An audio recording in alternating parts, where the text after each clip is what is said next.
King Lear, late at night on the cliffs, asks the blind Earl of Gloucester, "How do you see the world?" And the blind man Gloucester replies, "I see it feelingly." And shouldn't we all? Animals must be off the menu because tonight they are screaming in terror in the slaughterhouses, in crates and in cages. Vile, ignoble gulags of despair.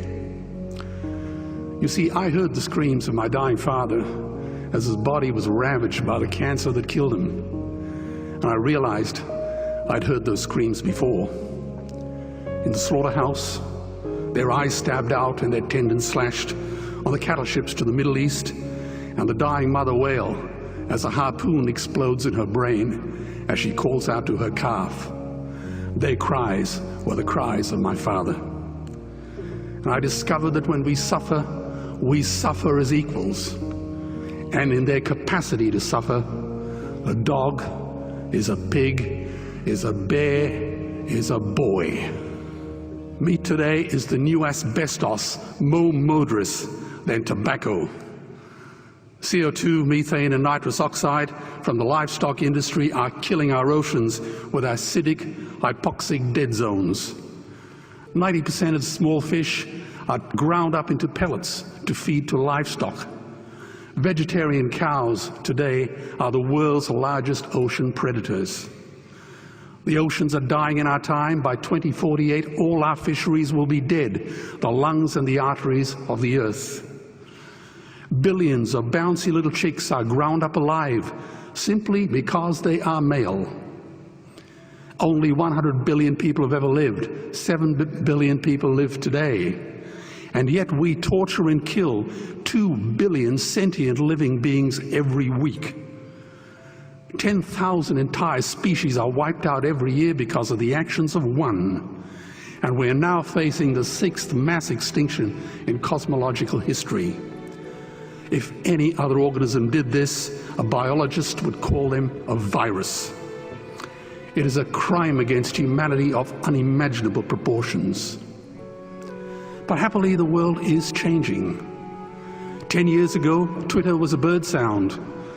www was a stuck keyboard. Cloud was in the sky. 4G was a parking space. Google was a baby's burp.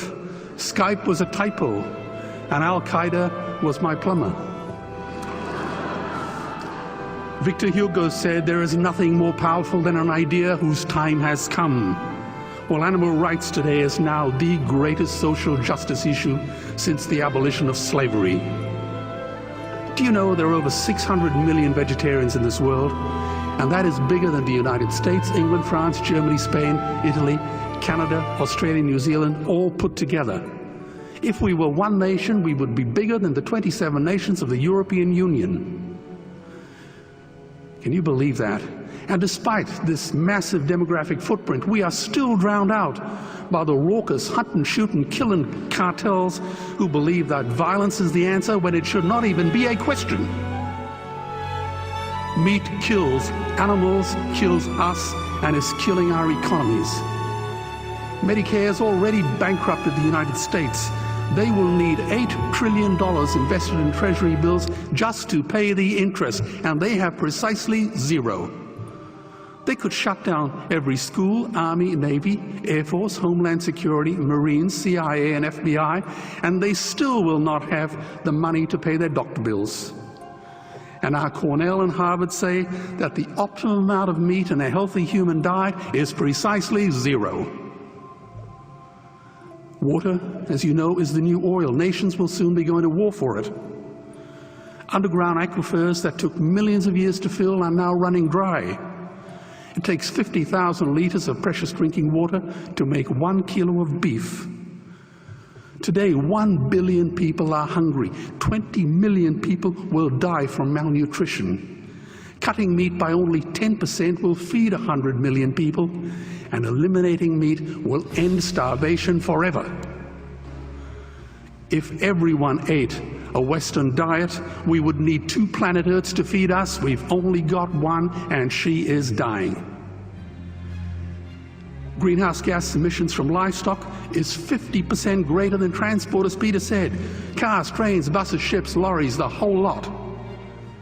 And as I travel around the world, I see poor countries who sell their grain to the West while their own children starve in their arms. And the West feeds it to livestock so we can eat a steak? Am I the only one who sees this as a crime? Believe me, every morsel of meat we eat is slapping the tear-stained face of a hungry child. When I look into her eyes, do I remain silent? The earth can produce enough food for everyone's need, but not enough for everyone's greed. We are facing the perfect storm. If any nation had developed weapons that could wreak such havoc on the planet, we would launch a preemptive military strike and bomb it back into the Bronze Age. But it's not a rogue state, it's an industry. The good news is we don't have to bomb it. We can just stop buying it. Sir George Bush was wrong. The axis of evil does not run through Iraq, Iran, or North Korea.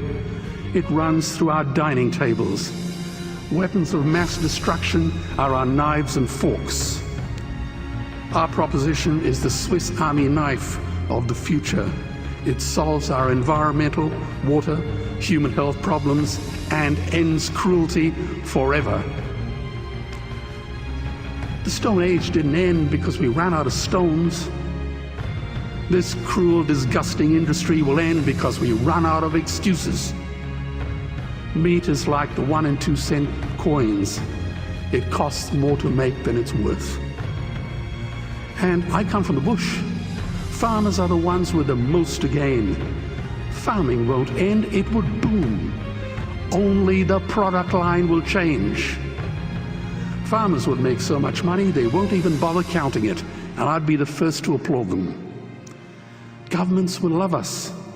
New industries would emerge and flourish. Health insurance premiums would plummet. Hospital waiting lists would disappear. Hell, we'd be so healthy, we'd have to shoot someone just to start a cemetery. So tonight I have 2 challenges for the opposition. 2 challenges. Meat causes a wide range of cancers and heart disease. Would they name one disease caused by a vegetarian diet? And 2, I'm funding the Earthlings trilogy.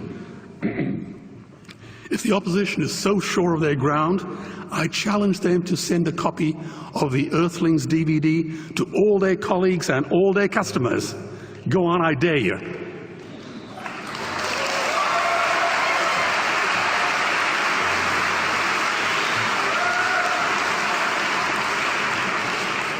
Animals are not just other species, they are other nations, and we murder them at our peril.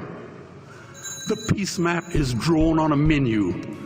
Peace is not just the absence of war, it is the presence of justice. Justice must be blind to race, color, religion, or species. If she's not blind, she will be a weapon of terror. And tonight, there is unimaginable terror in those ghastly Guantanamos we call factory farms or slaughterhouses. Believe me, if slaughterhouses had glass walls, we wouldn't be having this debate tonight. You see, I believe another world is possible. And on a quiet night, I can hear her breathing. Let's get animals off the menu and out of these torture chambers. Please vote tonight for those who have no voice. Thank you.